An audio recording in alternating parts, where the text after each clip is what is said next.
the skills, be the boss. No more time to feel lost. Lead the way every day. Find success, it's here to stay. Rise and shine, it's your time. Skill up, raise the climb. Navigate, innovate. It's your fate, don't be late. Get the skills, be the boss. No more time to feel lost. Lead the way every day. Find success, it's here to stay.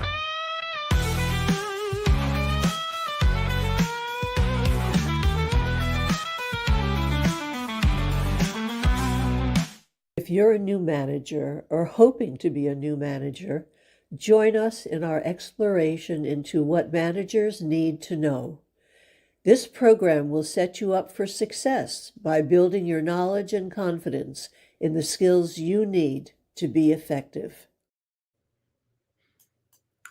Hello, and welcome to What Managers Need to Know.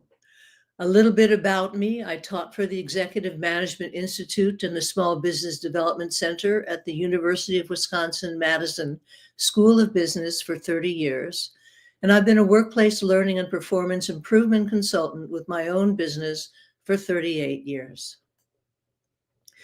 What we're starting today is a new series that looks at team building skills. And we will be beginning by looking at team elements. What constitutes an effective team?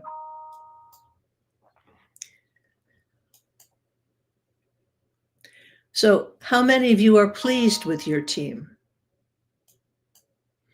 How many of you know that your team has problems that need to be resolved? How many of you would like to resolve those problems so you have a high-performing team? So I welcome you. Today we'll look at team elements. Next week we will look at team stages.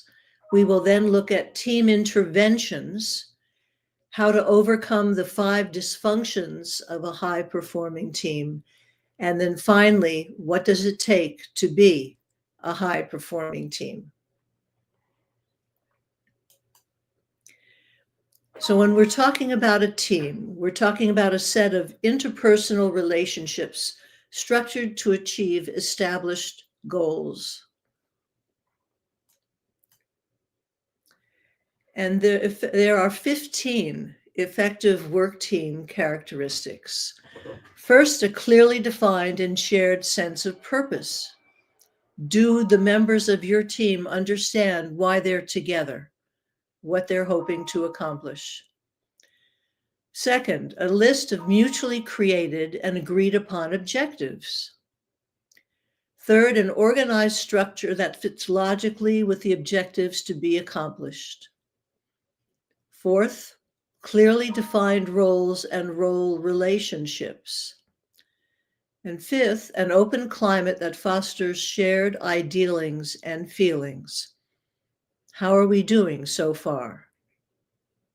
How is your team measuring up? 6, a mutual concern that is demonstrated through empathy and support.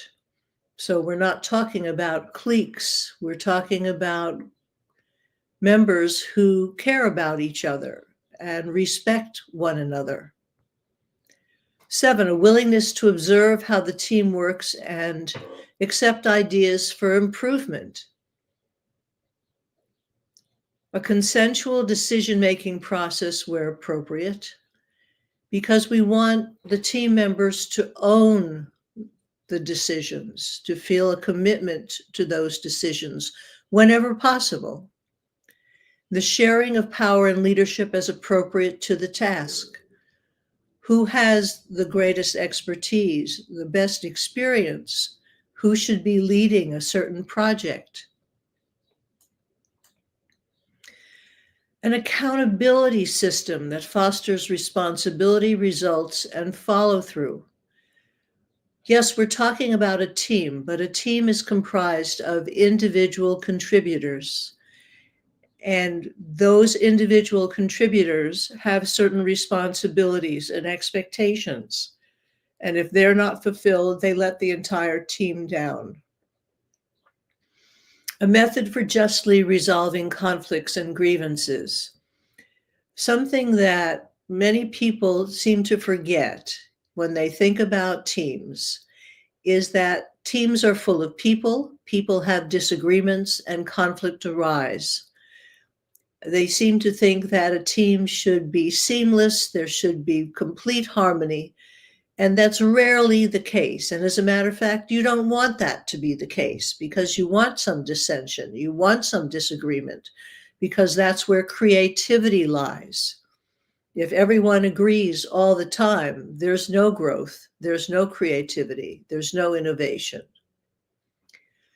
A monitoring of the external environment and inter-team relations and a willingness to adjust as appropriate. Are you checking with customers, both internal and external?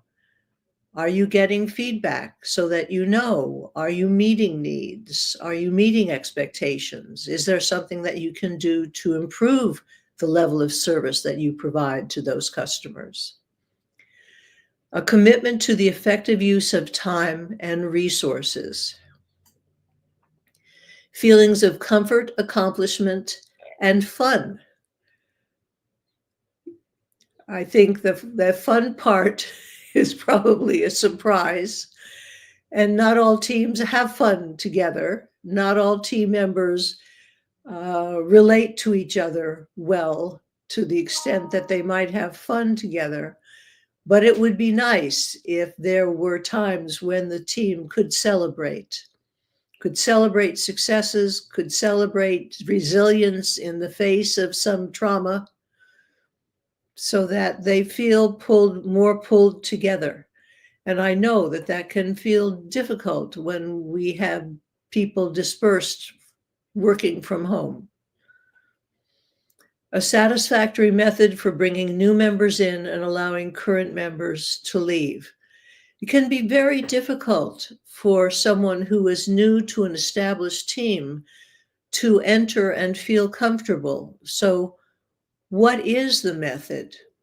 Do you provide someone who will be the source of leadership, comfort, information to help that new person slide in more comfortably into their role in the team? So, how did your team do? Which characteristics were strong for your team and which were weak? Which characteristics were missing? Because we need all of those characteristics if we're going to have a healthy, thriving, fully functioning team. Now, we can distill this down into 5 essential elements of effective work teams. First, positive interdependence. This is the perception that one is linked with others in a way that one cannot succeed unless they do, and vice versa, and that their work benefits you and your work benefits them. So the team members understand who's upstream and downstream from them, who is relying on them for information, who they need to go to for decisions, and when are they involved in those decisions. So the chain is only as strong as its weakest link. Are your team members, looking out for each other? There are some members who may be uncomfortable asking for help or even recognizing that they need help. Are you watching out for that? Are your team members alert and aware and concerned so that they'll step in and assist where needed? Individual accountability. This exists when team members inform the team when members need more assistance or encouragement in completing their work. And here it says, and members perceive that their contributions to the team effort are identifiable, and that they fulfill their responsibilities in order for the team and themselves to be successful. So here you see, we're holding them responsible, we're holding them accountable. That means they need to know what's expected of them in very clear and precise terms. Again, a team does not accomplish something. The individual team members working together accomplish something. And if a team member is not pulling their weight, if a team member is not meeting expectations, is not coming to meetings, is not providing information in a timely fashion, then something needs to be done about that. Face-to-face interaction. It is the interaction pattern among members fostered by positive interdependence that most powerfully influences productivity, morale, and effectiveness. Are they getting along?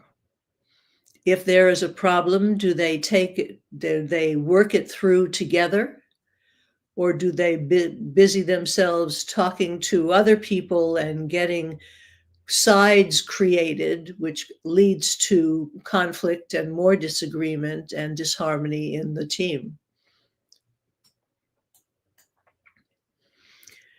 Collaborative skills. Teams cannot function effectively if members do not have and use the needed collaborative skills. We all come with certain conflict management strategies that we have developed over the years as a survival mechanism, quite honestly. Some people are more aggressive. Some people are more passive. Some people are willing to do something if they will get something from someone later. So do they understand how to collaborate, how to look not at a pie as having a fixed number of pieces, but looking outside the box, looking at, is there a way to meet needs that will satisfy both parties, but doesn't require conflict? Looking at mutual interests and concerns rather than positions. And group processing.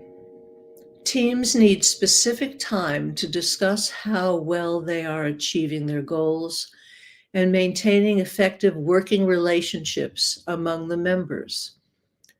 So does your team ever sit down and have these conversations? I would recommend that you do. And I would expect that probably you don't, because it's not something that we think about. Just as in training, we want people to give people time to reflect on what they've learned and how they will use it. We need team members to sit down and say, honestly, this is working for me, this is not working for me. We're not working together. This is what we need. And part of that group processing is factoring in what internal and external customers are saying. And of course, you don't know what they're saying unless you're asking them. If you would like help in building your team, let's talk. Please schedule time using that URL or that handy dandy QR code.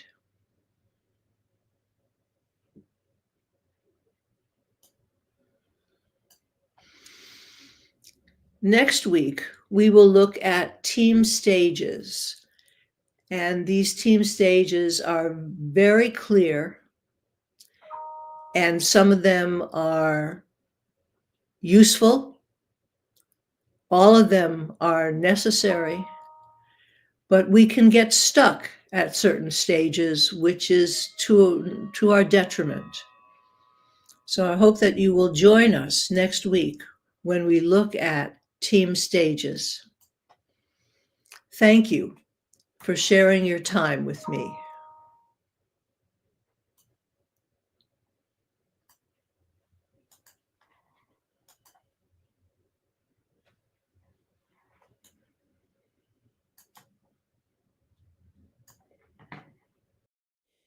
Thank you so much for coming and participating in our discussion of what managers need to know.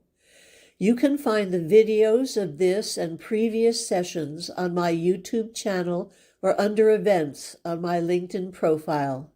I'll look forward to seeing you again next week. Get the skills, be the boss, no more time to feel lost.